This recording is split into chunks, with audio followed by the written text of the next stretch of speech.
And the Israeli government says the Palestinian Authority is inciting this. Do you still want to stay neutral when the Palestinian Authority is inciting these attacks? First of all, there's nobody on this stage that's more pro-Israel than I am. Okay? There's nobody. I am pro-Israel. I was the Grand Marshal not so long ago of the Israeli Day Parade down Fifth Avenue. I've made massive contributions to Israel. I have I have tremendous love for Israel. I happen to have a son-in-law and a daughter that are Jewish, okay? And 2 grandchildren that are Jewish. But I will tell you, I think if we're going to ever negotiate a peace settlement, which every Israeli wants, and I've spoken to the toughest and the sharpest, they all want peace, I think it would be much more helpful. I'm a negotiator. If I go in, I'll say I'm pro-Israel, and I've told that to everybody and anybody that would listen.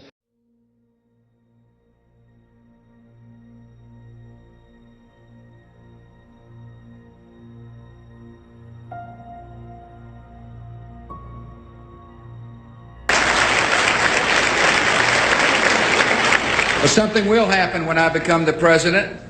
As soon as I take office, I will begin the process of moving the United States ambassador to the city of Israel as chosen as its capital.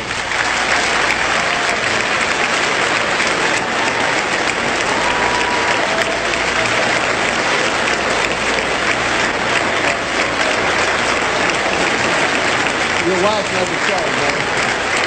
Thank you. And Jerusalem will remain the capital of Israel, and it must remain undivided. But any agreement with the Palestinian people must preserve Israel's identity as a Jewish state with secure, recognized, defensible borders. And Jerusalem will remain the capital of Israel, and it must remain undivided. I continue to say that Jerusalem will be the capital of Israel, and I have said that before, and I will say it again. Jerusalem is still the capital of Israel and must remain an undivided city, accessible to all.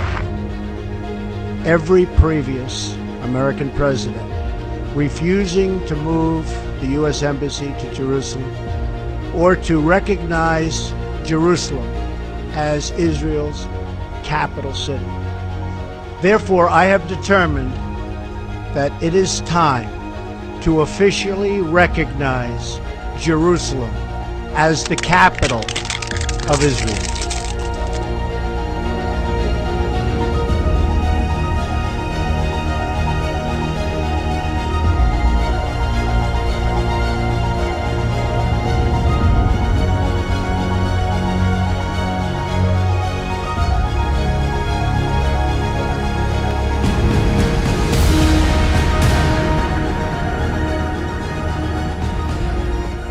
Why do you think the removal of Saddam hasn't improved the lives of Iraqis? Or has it? I don't know. Well, I think if you really want to know the truth about the invasion of Iraq, there's clearly some incentives for the invasion. Oil, securing oil was one of them. Establishing permanent military bases in the region was another one. But a far less talked about reality is Israeli plans, which made clear that the balkanization of surrounding countries, in particular Iraq, if we go to Oded Yanan's plan for Israel in the 1980s, it lays out very clearly a strategy of destabilizing all of the surrounding areas of Israel. This includes Syria, Lebanon, Jordan, Iraq, and even Egypt and Saudi Arabia.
And this long-term goal is part of the Greater Israel Project. So in terms of the sectarian divide you see happening in Iraq today, it's actually all part of a very well-designed plan to try and secure the goal, this fantasy goal of the Greater Israel Project.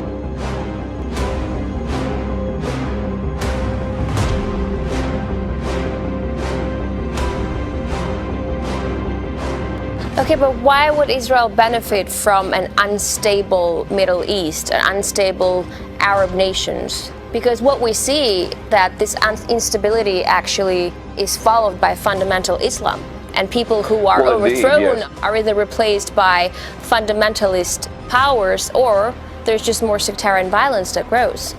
Yes, and it would seem on the surface from a sane point of view that everything is going wrong. But in fact, when you fracture a country along sectarian divide, ultimately you weaken the country. What the last thing that Israel or the United States wants is a strong Nasser-type leader, an Arab nationalist who will seriously ensure that the resources of that country are taken and protected and used for the benefit of the people. That's the last thing that the empire wants and that Israel wants. So while you have these religious fundamentalist nutcases who are running around bombing and doing all sorts of stuff like that, you have a weakened, fractured country in Iraq, and that is the prerequisite for ultimately expanding Israel into the fantasy of the Greater Israel Project. It doesn't seem sane, and it's not sane, because those who are trying to carry out these agendas are pure and simple psychopaths.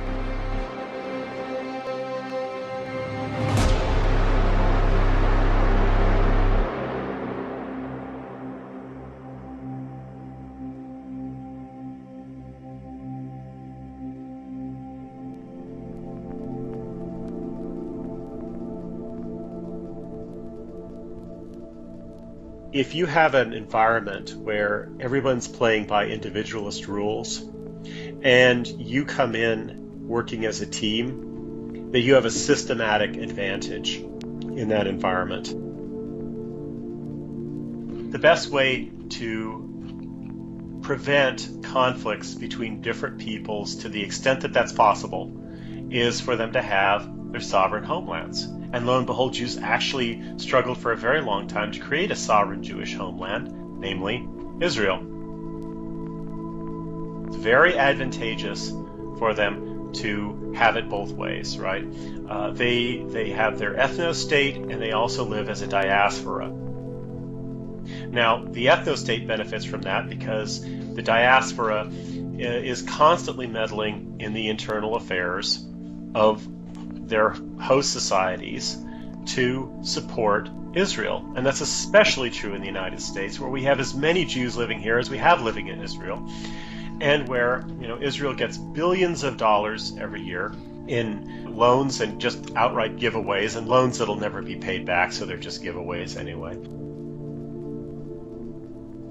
And also where we're wasted trillions of dollars since 2003 in fighting wars in the Middle East that are dictated by Israeli strategic interests or strategic calculations. Jews are a distinct people, and they're loyal to one another, and that's all healthy and well and good. But if that's true, then we cannot give them citizenship in our societies and power in our societies and influence over our societies at the same time. And that is what the Jewish question is. The Jewish question really arose with the emancipation of Jewish communities in Europe. For a very long time, they were encapsulated, self-governing communities, and then they were quote unquote emancipated by Napoleon. He was the great emancipator of Jewry. Well, as soon as they were emancipated and became citizens of the societies around them, it became a question. It was like, wait a second here. Not only are they citizens of our society and have all the rights of citizens in our society, but they're also, in fact, citizens of their own society, where they have their primary loyalty to other Jews all around the world, and even in our rival societies, even in our enemy societies, even in societies we're fighting wars against, right? Isn't there something weird about this?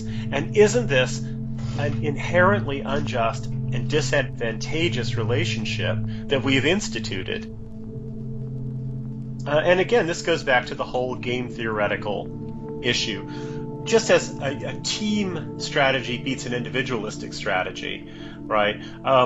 If you got somebody with dual citizenship, basically that dual citizenship is a way that their team, that a foreign team can play you. They can hack your system.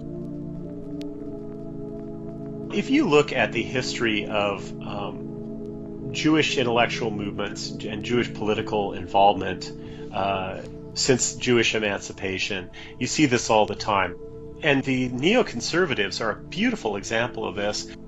The main sort of population of neoconservatives comes out of the Zionist wing of the Trotskyite movement. Bolshevism was largely a Jewish thing. Marx was a Jew, right?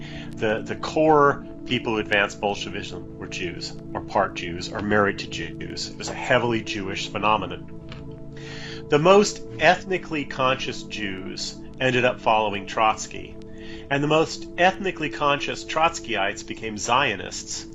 And Zionist Trotskyites, at a certain point, defected, quote unquote, from the left to the right and became conservatives.